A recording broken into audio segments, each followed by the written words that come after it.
let me hand over to Bruce Friedrich, Executive Director of the Good Food Institute. Bruce is in many ways, I think, the spiritual godfather of this whole sector. He oversees GFI's global strategy, working with the US leadership team and international managing directors to ensure that GFI is maximally effective at implementing our programs and delivering results. Bruce is a TED Fellow, a Y Combinator alum, a popular speaker on food innovation. He's penned op-eds for the Wall Street Journal, USA Today, the LA Times, Wired, and many other publications. Bruce's 2019 TED Talk has been viewed more than 2 million times and translated into dozens of languages. He graduated magna cum laude from Georgetown Law and also holds degrees from Johns Hopkins University and the London School of Economics. So with that, let me hand over to Bruce Friedrich.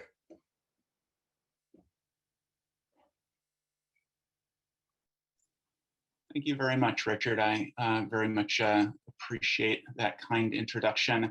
I think I'm going to write the spiritual godfather thing into my bio going forward. I like that. I like that particularly appeals to me. Let me see if I have. Do folks see my screen at this point? The Protein Reimagined. I hope so. And how is Clubhouse working? Can y'all hear me? All right, excellent. So what I'm going to talk about a little bit basically adds some color to what Richard was chatting about with regard to both the social and the economic opportunity of alternative proteins. So the title is Protein Reimagined, reimagining how the world thinks about protein by transforming the global food system. So just to start, I want to chat a little bit about the problem. And the problem is that the way we produce protein today is a significant contributor to a wide variety of borderline or actual existential threats. So I want to talk about 4 of them right now: food security, climate, and then 2 aspects of global health. The first one is antibiotic resistance, and the second one is pandemics. I'll go pretty quickly through this part because I want to get to the solutions and what it looks like to address these problems using markets and food technology, so transforming the global food system, but in a way that not a lot of people were thinking about even fairly recently. So GFI was set up a little over 5 years ago, and the big questions we were focused on answering were how do we feed almost 10 billion people by 2050, that's the projected global population, and what do we do about climate change? And the food security piece just makes intuitive sense. So I weigh about 185 pounds. If I do nothing at all, but just lay in bed, I'm going to burn something like 2,000 calories a day. And the vast majority of those calories are going to go into my simply existing. The same thing is true for chickens and pigs and cattle and other animals, that the vast majority of the calories that you feed to an animal, the animal expends simply existing, or those calories might go into producing blood or bones or feathers or hide, something that we're not going to consume. So the most efficient animal at turning crops into meat is the chicken. And it takes 9 calories fed to a chicken to get 1 calorie back out in the form of that chicken's flesh. This is a horribly inefficient way of producing protein, and it drives up the price of cereals. It leads to chopping down or burning the Amazon rainforest to grow soy, and almost all of the soy grown in the Amazon rainforest is fed to animals, either in Brazil or shipped to Europe to feed to chickens and pigs and other farm animals. It throws subsistence farmers off their land, and it's just a horribly inefficient way of producing protein. And that's the way, again, chicken, most efficient animal at turning crops into meat, 9 calories into a chicken to get 1 calorie back out in the form of that animal's flesh. But it's actually quite a bit worse than that. You grow all of those crops, which means 9 times as much land, 9 times as much water, 9 times the pesticides and herbicides, and then you ship those crops to a feed mill, and you operate the feed mill, and then you ship the feed to the farm, and you operate the farm, and then you ship the animals to the abattoir, and you operate the abattoir. It's multiple extra stages of gas guzzling, pollution spewing vehicles, and it's multiple extra energy intensive and polluting factories required if you're going to grow all of those crops to feed them to animals, rather than growing all of those crops and doing something significantly more efficient with them. So the United Nations has said, no matter what environmental issue we look at, from the smallest and most local to the largest and most global, the way we produce protein, the way we cycle crops through animals, is one of the top 3 contributors. And on the issue of climate change, if you're looking again at the least climate change inducing animal, which is the chicken, chickens produce 40 times, 4,000% of the climate change on a per protein calorie basis when compared to things like peas or soy or other legumes. So environmentally, hugely problematic, massive negative climate impact. And a couple of years ago, Chatham House released a report, and they said it is going to be literally impossible for the governments of the world to meet their obligations under the Paris Climate Agreement unless animal product consumption goes down. But as everybody on this call knows, the opposite of that is happening, and I'll chat about that in just a second. The last 2 things to talk about both fall into the global health bucket. The first one is antibiotic resistance, antimicrobial resistance. The second one is pandemic prevention. The former head of the World Health Organization, Margaret Chan, has said that if antibiotics stop working, and we are on a trajectory for antibiotics to stop working, she said, if antibiotics stop working, that is literally the end of modern medicine.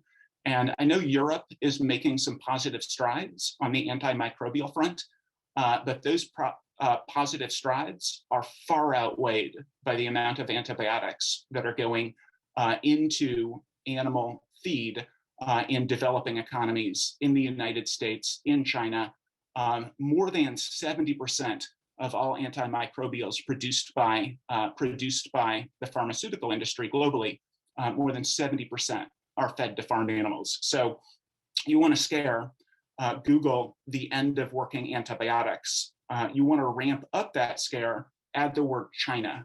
So the New York Times in the United States, maybe 8 months ago, had a cover story in the New York Times Magazine called Pig Zero, which you can easily Google. And Pig Zero is talking about the overwhelming use of antibiotics in China in farm animals, and the likelihood that that is going to drive the end of working antibiotics, and with it, the end of modern medicine. We're all living through COVID-19 at the moment. We are lucky that COVID-19 is not either more deadly or more transmissible. It could be both of those things conceivably. And scientists are warning us that the next pandemic is inevitable. And the UN Environment Program this past July released a report on how we stop the next pandemic. And they were talking about the most likely causes of the next pandemic. And the most likely cause, the first thing that they picked, is animal protein consumption. Because when you cram thousands of pigs or tens of thousands of chickens into a shed together, that is basically a disease incubator. And that disease, if it's a zoonotic disease, can jump the species barrier and cause the next COVID-19, but it could be even worse. And they said that is the most likely cause of the next pandemic. So that is all sort of in a nutshell how our current protein production is problematic. And I'm guessing everybody on this call had a basic awareness of most or all of what I just shared. You might not have known the precise numbers, the precise statistics, but none of that is hard to find. It is in the mainstream news regularly. Books are written about it, seminars are given about it, and literally for 50 years, the global health and environmental communities have been citing all of these statistics and begging the public to eat less meat. And probably most people on this call read the stories, I swear, every year for decades. There is this vegetarianism is the trend, veganism is the trend. And yet this is what per capita meat consumption actually looks like. Even in the United States, per capita meat consumption is the highest it has been in recorded history. It's not going up as much as it's going up in places like China and developing economies, but it's also not going down, despite the fact that people know about these harms. And the reason for this is that education is important. Education is probably why most people in alternative proteins are in alternative proteins. We changed our vocations on the basis of concern and looking for a solution. But at the end of the day, what we choose to eat is dictated by two things. Is it delicious, and can I afford it? Literally for everybody on this call, literally for everybody in the world, taste and cost are the primary two factors driving consumer choice where food is concerned. For a lot of people on this call, we also think about things like environmental concerns, or we think about health concerns, or we think about other things. But Daniel Kahneman, the Nobel Prize winning economist, talked about systems one and systems two thinking. And food is systems one thinking. Food is largely driven by physiological necessity. And that's why if you look at maps of obesity, like everybody knows how to combat obesity personally.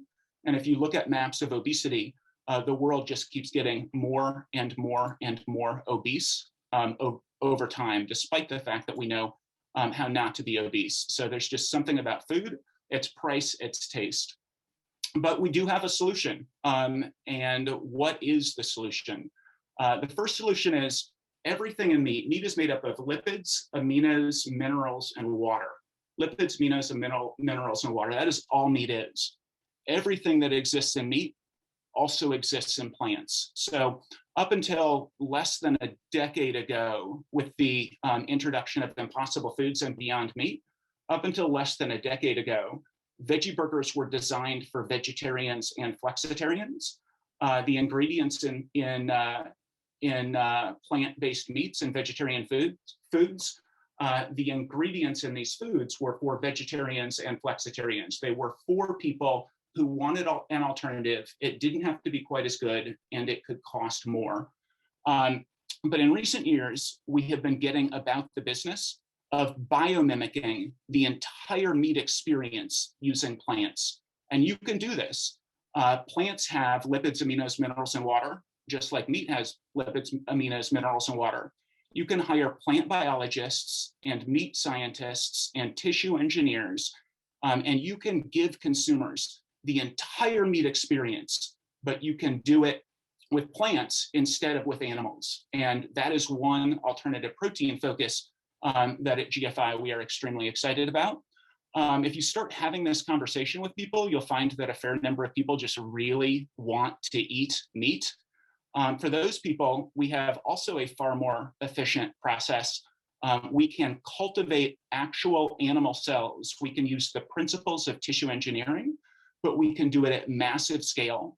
We can do it with food grade ingredients, and we can give people the exact same product, actual meat, cultivated from cells, in cultivators, cultivated meat. And we can do that as it scales up because the feed conversion ratio is so much better. Eventually, we should be able to give consumers the exact same product at a lower price, a fraction of the likelihood of bacterial contamination. If you're looking at fish, a zero possibility that it has dioxins or mercury or other heavy metals that tend to concentrate, especially in commercially caught fish. No likelihood, because there are no antibiotics used, that it will have antibiotic resistance, that it will have antibiotic residues or contribute to antibiotic resistance. So simply a much better product. So that's the harm, and that's the solution. I want to chat super briefly about current and future trends, and also just to underline the novelty of this new way and how early we are of this new way of looking at creating meat, cultivating meat, and plant-based meat. So the first thing to say is that the immediate opportunity for these products is with omnivores and with flexitarians, not with vegetarians and vegans. And this is actually a very optimistic version of this chart. This is a self-identified poll of people in North America. In North America, about 6% of people identify as vegetarian or vegan, 29% identify as flexitarian, 65% identify as just standard omnivores, meat eaters. Even these vegetarian vegan numbers are pretty optimistic. What you find when you ask people, what did you eat in the last month? Is that a lot of people are self-identifying as vegetarian or vegan, and they have eaten chicken or fish in the last month. But looking at this chart, if you are a business person, you know that you want to look at omnivores, you want to look at flexitarians, and what that means is that your products are going to have to taste really, really good. Ideally taste the same or better, and as they scale up, cost the same or less. That's kind of the holy grail. Consumer dietary patterns are going to drive product preferences. Oftentimes vegetarians or vegans will say about cultivated meat or plant-based meat, I don't want to eat that, as though that is an indictment of the products. But the products are not, I mean, a lot of vegetarians and vegans do want to eat plant-based meat and are enthusiastic about cultivated meat, especially if they went vegetarian or vegan for some ethical reason. Their body is likely still craving the meat experience, but a lot of them are very happy with whole foods, plant proteins, and veggie-centric veggie burgers or other vegetarian meats. But for flexitarians and omnivores, which is the vast majority of people, they want the meat experience. And if you look at the polls about what prevents people from consuming plant-based meat, or the polls, the numbers are excellent on cultivated meat, even now before there are any commercially available products. But when people are asked who say they don't want to eat cultivated meat, why not? The top reasons are they're afraid that it's not going to taste good, and they're afraid that it's going to be too expensive. Obviously, we can transcend both of those over time. Retail sales of plant-based foods in the United States are worth $5 billion at this point. We'll be releasing our 2020 numbers, I think, later this month or early next month. So check out gfi.org and sign up for our e-newsletter to get those. In 2019, plant foods grew 5 times faster than total food sales in North America. The total food market grew 2%. The plant-based food market grew 11%. These numbers are even more stark for 2020 and will be released fairly soon at GFI. There have been consumer research agencies that have been diving into the market opportunity for alternative proteins. And here are a few of what they came up with. And you can Google the full reports and all of the analysis, as well as the analysts for each of these. But the global plant-based meat market is projected to reach at least $85 billion by 2030 and could be as high as $370 billion by 2035. That's going to be heavily dependent on how quickly these products are able to get to that holy grail that I've been talking about. They need to taste the same or better, and they need to cost the same or less. And once they get there, I mean, people right now, they eat meat not because of the climate impact or the antibiotic resistance or the contribution to pandemic risk or the abattoirs. They eat meat despite how it's produced. So as we get better and better in terms of taste parity and price parity, what Jim Mellon calls griddle parity, as we get closer and closer, plant-based and cultivated should simply take over. And these are predictions of how quickly that might happen, 2030, 2035. Another statistic, the US meat market is at about $290 billion. Once meat gets up to parity with milk, milk in the United States, plant-based milk, is at about 14% penetration. That is a $40 billion opportunity in the United States alone. So absolutely massive. One of the things we're very excited about at GFI is the degree to which the mainstream food and meat industries are seeing this as opportunity rather than as threat. And they should see it as opportunity. And we on the other side of the coin should also be seeing their involvement as opportunity. Having Tyson and JBS and Cargill and Smithfield, the 4 largest meat companies in the world, Tyson has its own plant-based brand. JBS has its own plant-based brand. Cargill and Smithfield have their own plant-based brands. And Tyson and Cargill are already all in on cultivated meat. And I believe there's an announcement today from JBS indicating that it is also all in on cultivated meat, which is super exciting. It makes a lot of sense that these companies would be enthusiastic about alternative proteins. Tyson and Cargill have both invested $2 each in cultivated meat companies, in addition to the plant-based brands that they have launched themselves. This is just a more efficient way of producing meat. So it should be more profitable for them, and a phenomenal exit opportunity for entrepreneurs who are starting companies in this space. The cultivated meat ecosystem is very new. In 2015, there were 5 cultivated meat companies, and only Memphis Meats had raised any money at all. And, well, just had raised money, but they hadn't gone into cultivated meat yet. So of the cultivated meat companies, the only company that had raised money in 2015 was Memphis Meats. They raised, it was about $150,000 from IndieBio, and they've now raised hundreds of millions of dollars. At the end of 2016, there were 8 companies, and today there are something like 80 cultivated meat companies, which is very, very exciting. Investment across both plant-based and cultivated meat continues to go up. We will be releasing the 2020 numbers, I think, in the next couple of weeks.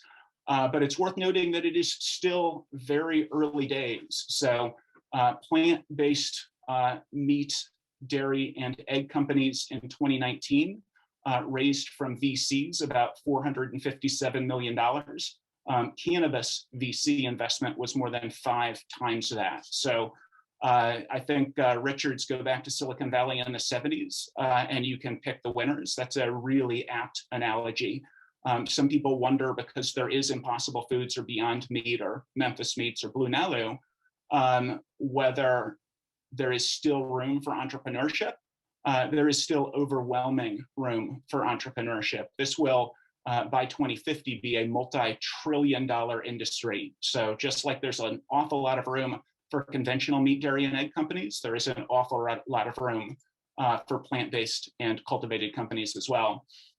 GFI is an NGO, so we are a nonprofit organization, and I just wanted to say a couple of words about what GFI is doing to tackle these issues and to help raise up the entire plant-based and cultivated meat industries. So we right now have just north of 100 staff, about a little north of 60 in the United States, a little north of 40 in India, Israel, Brazil, Europe, and Asia Pacific. And we operate in 3 central programmatic buckets. The first one is science and technology. Until GFI came along, everything in alternative proteins was somebody had an idea, and then that person had a company. They had an idea, and then they had a company. And until GFI, nobody had come along and said, what is the technological readiness of this space? So what are the things that we know? What are the areas of white space where we know we need to fill those gaps? And what are the areas of exploration where we don't even know what we don't know? So GFI at that point started publishing technological readiness assessments, doing deep dives, organizing workshops. We have a monthly The Business of Alt Protein seminar. We have a monthly The Science of Alt Protein seminar. We have monthly calls for all of the cultivated meat companies. We have workshops, that sort of thing, focused on science and technology. In the policy realm, this is pretty much our organizational battle cry, is that governments should be funding open access, plant-based and cultivated meat research and development, and governments should be incentivizing innovation. So they should be incentivizing the entrepreneurial companies and the entrepreneurs. They should be incentivizing R&D from the big food and meat companies in plant-based and cultivated meat. So governments put billions of dollars into agricultural R&D to lift the entire agricultural sector. Governments put billions of dollars into renewable energy, both to lift those sectors and in order to meet their climate obligations. Governments put hundreds of billions of dollars, even pre-COVID, into global health endeavors, both to help those industries and also to address those issues. So for the same reason, GFI is focused on convincing governments that they should be incentivizing entrepreneurship and also funding open access R&D. A part of that is working with the NGO community, and we worked with Breakthrough Energy, Bill Gates' organization, for a little over a year. And 2 weeks ago, Breakthrough Energy released its policy playbook, and they have this as one of their key goals. Their policy goals are what I just laid out. They're precisely GFI's policy goals, because we worked with them on that. We also do a variety of other things in the policy realm having to do with regulatory approval of cultivated meat globally, and beating back label censorship initiatives, again, globally. So some in the conventional industries have attempted to ban, for example, using the word meat on plant-based or cultivated meat labels. And then finally, industry. GFI partners with the really big food corporations, the really big meat corporations, and we help startups and investors to better understand this space. We publish annual State of the Industry reports. We publish an annual restaurant support scorecard, lots and lots of entrepreneur resources like our startup guide, lots of investor resources, matching investors with entrepreneurs. And you can find out about all of that on the gfi.org website. So strongly encourage you to go to gfi.org to learn more. You can find in particular our State of the Industry reports for plant-based, cultivated meat, and fermentation at gfi.org/industry. This is our homepage, so lots more information on our work with science, industry, policy. Our solutions is advancing solutions in alternative proteins, really a deep dive into what this industry is going to need to do to be successful in the coming decades. So you want to learn more about plant-based or cultivated or fermentation technologies, we've got you covered there as well. And that is basically it. So I just want to close by saying if you are on this webinar, further to Richard's analogy, you are in Silicon Valley in the 1970s.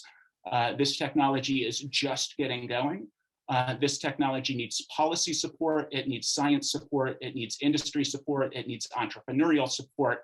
And you all are on the front end of a massive transformation that is going to be very good for industry, very good for economies, and it's also going to solve some massive, massive problems: the climate change, antibiotic resistance, pandemic prevention, and removing animals from industrial animal agriculture. So deep gratitude to Master Investor, to Agronomics, to Hill Dickinson, and to the Small Cap Network for convening this event. I'm absolutely delighted and honored to be here.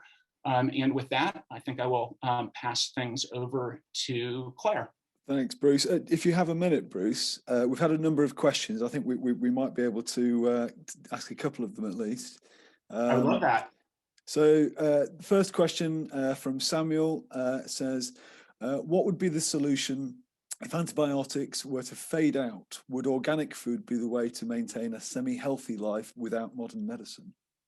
I'm sorry, what was the last bit? Would organic food be the way to maintain a semi-healthy life without modern medicine?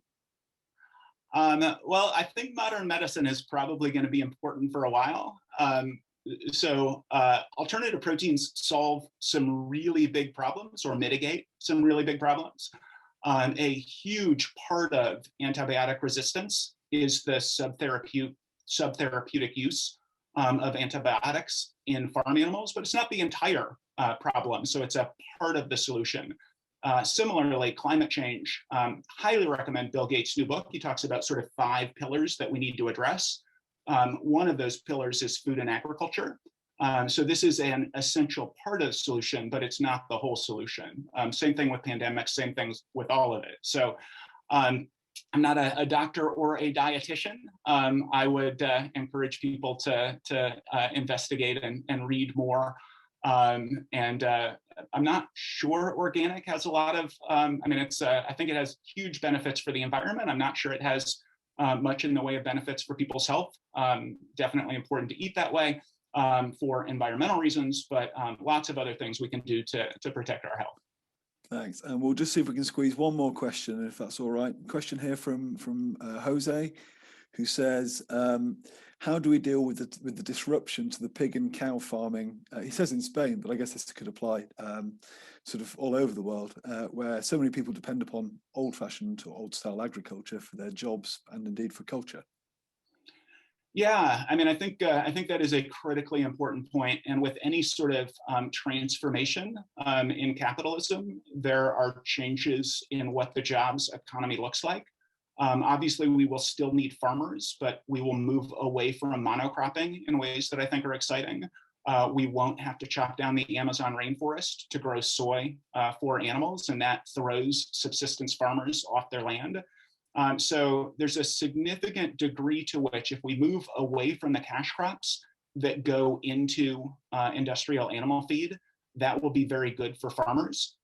Similarly, jobs in abattoirs, at least in North America and Europe, are pretty miserable jobs, and those jobs will be replaced by factory jobs and plant-based meat and cultivated meat plants in ways that will be very, very good for those farmers. But a big part of how we think about our policy goals is also, as this transformation happens, making sure that we are making it a transformation that is good for as many people as possible. So the Good Food Institute is working on some legislation in California that is focused on incentivizing this transformation in California, and would love to see more and more globally of these sorts of initiatives as plant-based meat and cultivated meat do become more and more popular and more successful. Fantastic. Thank you. With that, I will thank you for your time, Bruce. That has been fascinating. Thank you. I'm absolutely delighted to be here. Looking forward to the rest of the program.